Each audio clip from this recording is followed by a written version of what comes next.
আর আজকে কিন্তু হচ্ছে জগন্নাথ দেবের স্নান যাত্রা, যার জন্য কিন্তু অনেক দর্শনার্থীর বা অনেক টুরিস্টের কিন্তু ভিড় আছে।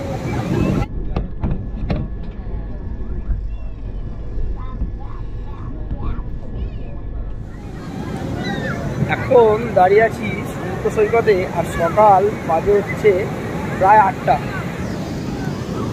আর এখন টুরিস্টদের এখানে ভিড়টা শুধু দেখো।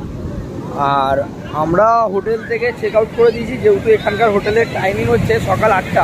আর আজকে কিন্তু হচ্ছে জগন্নাথ দেবের স্নান যাত্রা, যার জন্য কিন্তু অনেক দর্শনার্থীর বা অনেক টুরিস্টের কিন্তু ভিড় আছে। আমাদের ট্রেন হচ্ছে দুপুর 1:50-এ, তো যার জন্য আমরা হোটেল থেকে বেরিয়ে কিছুটা সময় কাটানোর জন্য চলে এসেছি বিচের এখানে। ঘন্টাখানেক থেকে আমরা বেরিয়ে যাবো স্টেশনে, তারপর ওখানে গিয়ে ওয়েট করব। তাই জন্য তোমাদেরকে একটুখানি দেখিয়ে দিচ্ছি এখন ভিড়টা কী পরিমাণে আছে।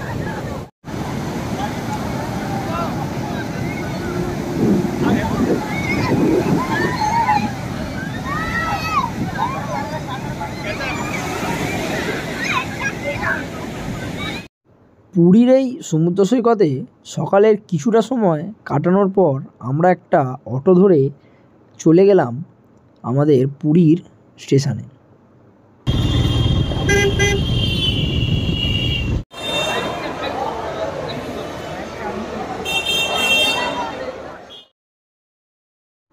ঘড়ির কাঁটায় তখন 1:30, আর আমাদের এই পুরী হাওড়া বন্দে ভারত ট্রেন তার নির্ধারিত প্ল্যাটফর্ম অনুযায়ী দিয়ে দিয়েছিল 2 নম্বর প্ল্যাটফর্ম।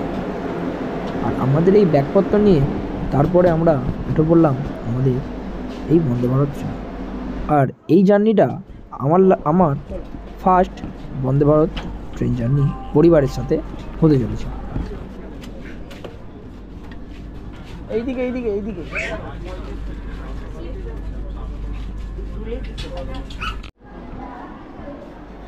এই পুরী হাওড়া বন্দে ভারত ট্রেনটির মোট কোচ সংখ্যা হচ্ছে 16টি, যার মধ্যে 14টি হচ্ছে সিসি অর্থাৎ চেয়ার কার এবং 2টি হচ্ছে ইসি এক্সিকিউটিভ চেয়ার কার। এখন কিন্তু বাজে 1:49, আর ট্রেনের দরজা কিন্তু বন্ধ হয়ে গেছে। আমাদের ট্রেন এখন রওনা দেবে হাওড়া স্টেশনের জন্য, হাওড়ার জন্য।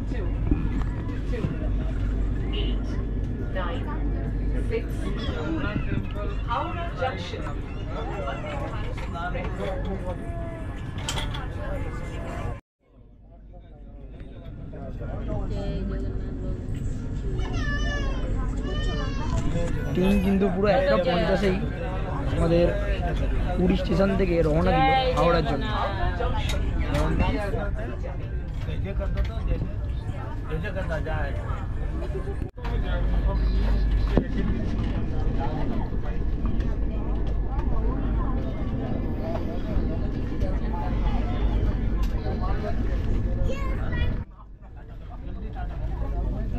ট্রেন ছাড়ার সাথে সাথে কিন্তু আমাদের দিয়ে গেল একটা করে জলের বোতল। চেয়ার কারে কিন্তু ছোট জলের বোতল।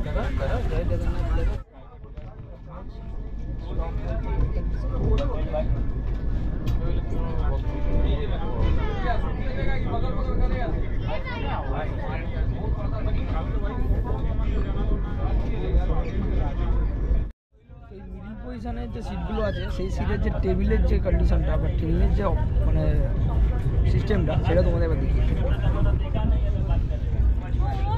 তো এটা হচ্ছে একটাই টেবিল, মাঝখান থেকে এরকম ফোল্ডিং করা অপশান আছে।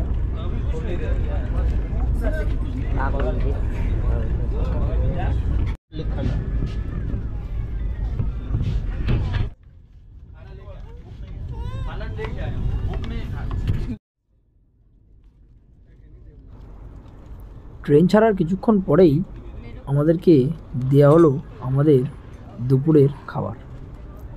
আর এই দুপুরের খাবারটি আমাদের টিকিটের সাথেই ইনক্লুডিং ছিল। আমাদের দুপুরের খাবারের মধ্যে ছিল ভাত, ডাল, তার সাথে একটি ভাজা আইটেম আর 2 পিস চিকেন, তার সাথে ছিল 2 পিস পরোটা, আর ছিল একটা দই, আর তার খাওয়ার লাস্টে দেওয়া ছিল একটা করে আইসক্রিম। তবে হ্যাঁ, এক্সিকিউটিভ চেয়ার কারের খাবার দাবার বা ফাংশনটা টোটালি কিন্তু আলাদা।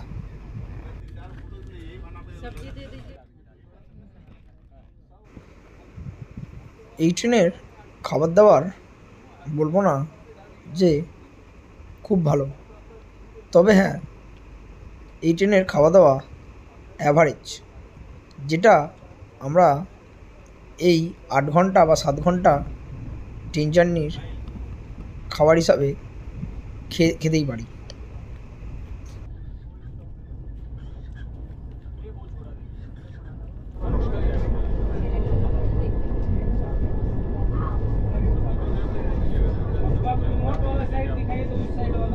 Indian Railways wishes you a happy and comfortable journey.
এখন বাজে 4:30, আর ট্রেন প্রায় ঢুকবে হচ্ছে ভদ্রক, আর সাথেই কিন্তু আমাদের দিয়ে গেছে সন্ধ্যের বা বলতে পারো যে ইভিনিং স্ন্যাক্সটা আছে সেটা।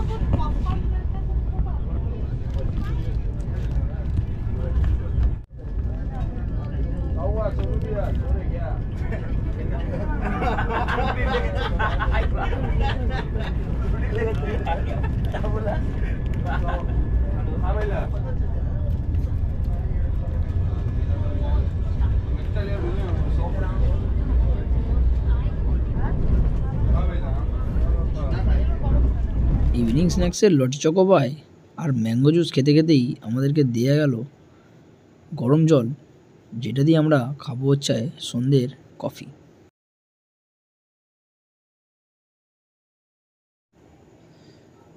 সন্ধ্যের এই কফি বানিয়ে খেতে খেতেই ট্রেন তার পরবর্তী একটা স্টেশনে পৌঁছালো, যেটা হচ্ছে বালাসর।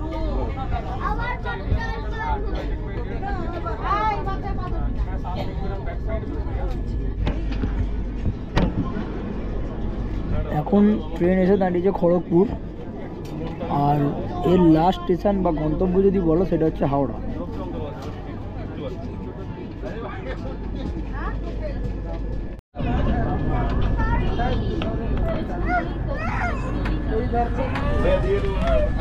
আমরা কিন্তু এখন হাওড়া স্টেশনে পৌঁছেছি, প্রায় বাজে 8:30 মতো।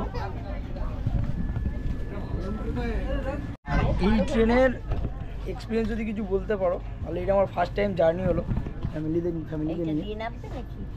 আর তো চলো বাড়ি যাওয়া যাক, বাড়ি কথা বাড়ি যাওয়া। তো আমার এই পুরী হাওড়া বন্দে ভারত এক্সপ্রেস ট্রেনের এক্সপিরিয়েন্স বলতে আমি আমার পার্সোনাল ওপিনিয়ন থেকে এটাই বলতে চাই, যদি ট্রেন জার্নির কিছুটা সময় কেউ বাঁচাতে চায় বা ট্রেনের মধ্যে দিয়ে তাড়াতাড়ি যাতায়াত করতে চায়, সেটা পুরী থেকে হোক হাওড়া বা হাওড়া থেকে হোক পুরী, সেই ক্ষেত্রে হয়তো বন্দে ভারত ট্রেনটা বেটার হবে। তবে আমার এই পার্সোনাল ওপিনিয়নের মধ্যে যেটা সবথেকে বড় একটু আনকমফর্টেবল লাগলো সেটা হচ্ছে বন্দে ভারত ট্রেনের এই চেয়ার সিটগুলো। কারণ যে কোনো ট্রেনের থার্ড এসির যে স্লিপার সিট থাকে সেটা মনে হয় এই বন্দে ভারত ট্রেনের এই চেয়ার কারের থেকে একটু বেশি আরামদায়ক। তো এটাই হচ্ছে আমার ট্রেন জার্নির পার্সোনাল ওপিনিয়ন। আর তোমাদের কেমন লাগলো এই ভিডিওটা অবশ্যই জানাবে।